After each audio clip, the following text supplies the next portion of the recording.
Donde aparentemente no se veía nada, como muchas veces vemos el mar y no se ve nada, pero debajo, en el fondo del mar, están los peces, está la vida, y en el fondo de cada una de las personas están las emociones, están los valores, están los sentimientos, están las ideas, están cada una de las aportaciones que podemos hacer.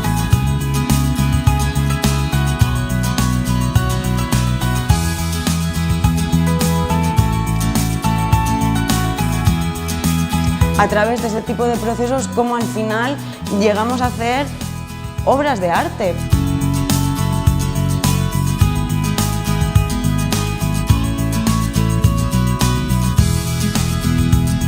Cuando se crea un espacio de creación y si encima es un espacio de creación colectiva, salen formas de expresión que las llevamos dentro, pero que, bueno, pues que en nuestro día a día no encontramos dónde expresarlas, ¿no? El museo yo creo que se revela como un espacio en el que pueden ocurrir todas esas cosas.